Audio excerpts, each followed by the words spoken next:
Hi, this is Sandra. And this is Tanisha, And you are watching Big Stone Television.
A very pleasant good morning, ladies and gentlemen. Welcome once again to Big Stone Television.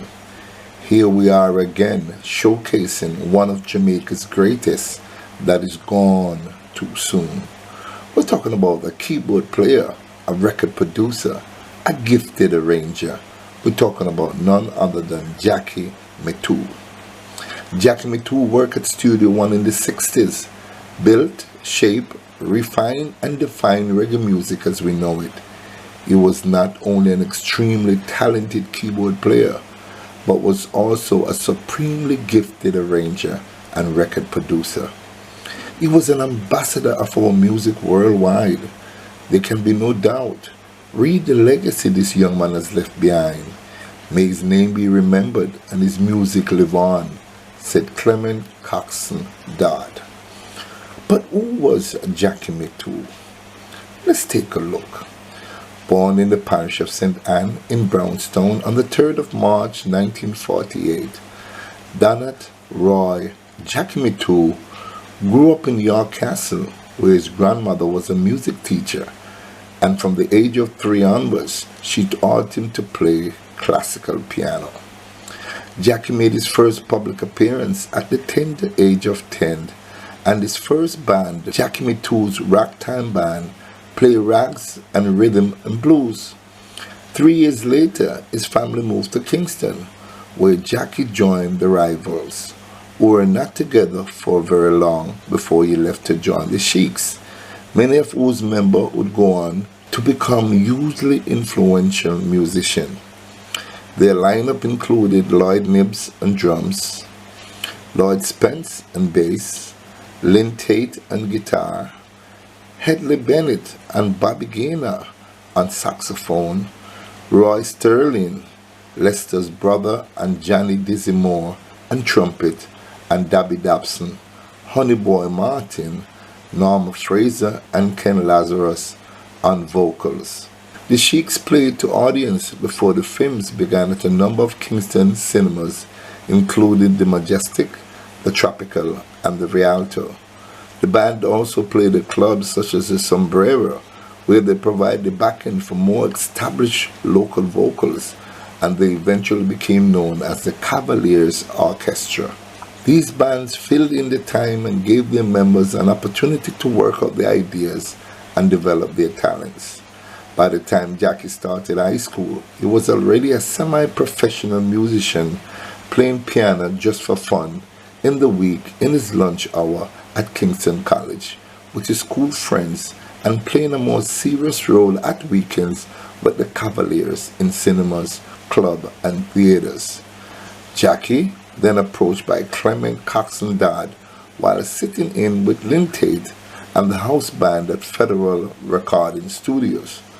Jackie came to the attention of recording executive Clement S. Dodd in Kingston, Jamaica, and while still at school, he worked as a staff musician for Coxsone's record, appearing as a sideman on many recording dates for that label, Evening Time.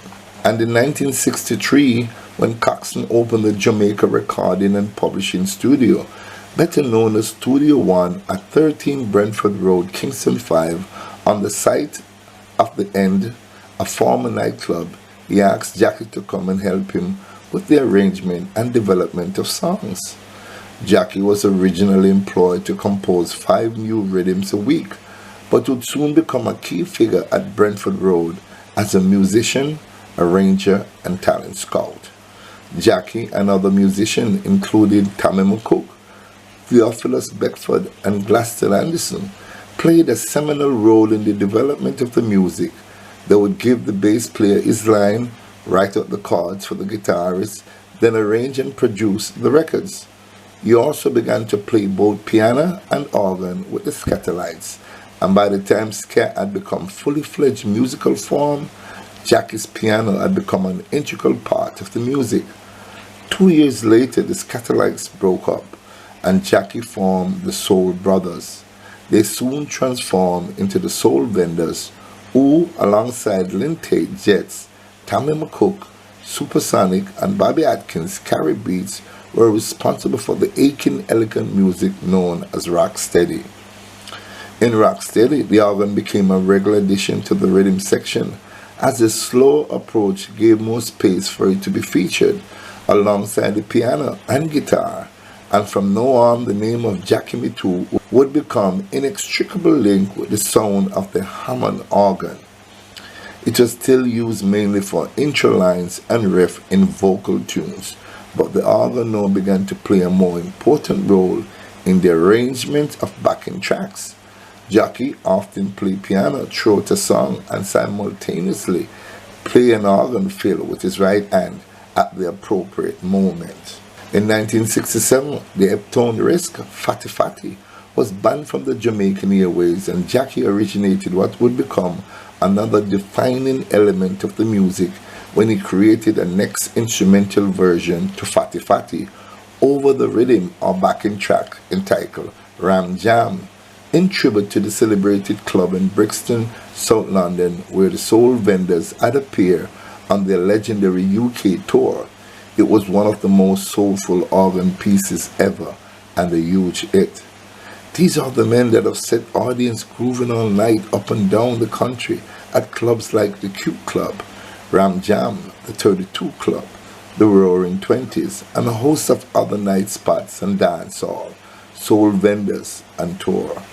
He was able to wrest great depths of feeling from his chosen instrument, and as his career as a solo musician began to take shape, Jackie made a series of albums at Studio One that exemplify all that the Hammond organ was capable of in the right hands.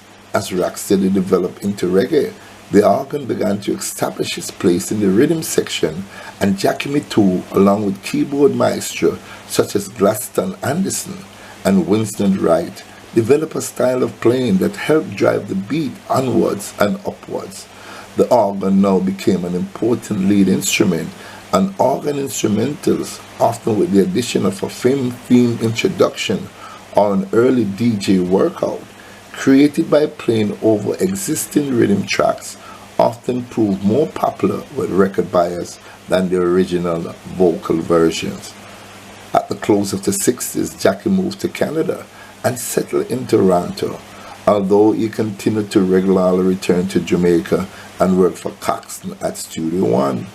While in Canada, Jackie played with visiting Jamaican artists, set up his own Stein Jack label, and became very well known there as a purveyor of easy listening music through his work for the Canadian Talent Library. He had known Bunny Striker Lee before Bunny had entered the music business, but by the time they met up again in Canada in 1976, Striker had become one of Jamaica's most successful record producers. Striker persuaded Jackie to work for him on a selection of updates of Jackie's Studio One material from the previous decade. Their first album together, entitled The Keyboard King, was a big seller, and the duo continued to work together on a series of collaborations in Jamaica and in the UK, which worked wonders in raising Jackie's profile with younger record buyers. His work at Studio One with countless vocal groups, solo singer, and his own and other musician instrumentals became the template for the rockers sound of the mid-70s through the work of Augustus Pablo, Joe Gibbs, and the Hookims at Channel One. In the early 80s, Jackie was approached by Sugar Minott and asked to join Sugar's Black Roots / Youth Promotion Collective. Sugar had established his own label after leaving Studio One, and to many followers of the music, the adaptation of some of Coxson's finest rhythm for Black Roots remained the definite versions. Jackie's impeccable musicianship and consummate production skill ensured that his services were always in demand, and he freelanced for a variety of different artists and producers. He played on 2 tracks in UB40's Labor of Love album, where the Birmingham band paid tribute to the music and the musician that had first attracted them to the sound of reggae.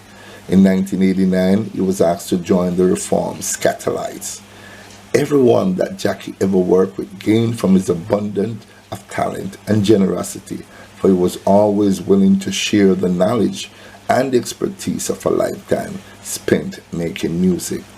Highly respected as an elder statesman, he was always willing to share and pass on his deep musical understanding with the younger generation, and his name has long been revered throughout the reggae world. However, his work and his far-reaching influence deserve far wider recognition. It is not enough to describe Jackie Mittoo as one of the greatest keyboard players to ever come out of Jamaica, although he undoubtedly was. It is his towering influence on the development of reggae as a composer and arranger that is truly remarkable, and his absolute authority over a genre that, probably more than any other single figure, he helped to create. His untimely death in Toronto, Canada, from cancer on the 16th of December 1990 robbed reggae music of one of its most inspirational figures. Jackie Mittoo, inarguably the greatest keyboard player that ever came out of Jamaica. I've had the opportunity of listening to Jackie on a number of songs. Ram Jam was one of my favorites, and just the way he plays that keyboard, just the way his hands move across the keys, you can feel it in your bones, while the bass player just played that nice rhythm. Jackie Mittoo, what an individual who was selfless. He taught his skills to practically anyone who really wanted to learn. He gave of his expertise and his advice to many musicians, those of whom are still alive today. Let's join together. Let's unite with one great big voice. Big up and praise this great musician as Jackie Mittoo. Jackie will always remember you. And I would like to say at this time, your family, my deepest condolences, because we know Jackie has gone too soon. Jackie, oh Jackie, we wish you was here with us. But guess what? You're not here with us in the physical form, but you're here with us musically, spiritually. And for that, we are eternally grateful. Thank you, Jackie, for giving us such great music. Thank you, Jackie, for stamping your image, your likeness, your presence, and you have helped to make reggae music what it has become worldwide. We in Jamaica appreciate you and thank you. Thank you so much for watching. Please like and share this video. And if you have not yet subscribed to my channel, now is the time to do so. Thank you.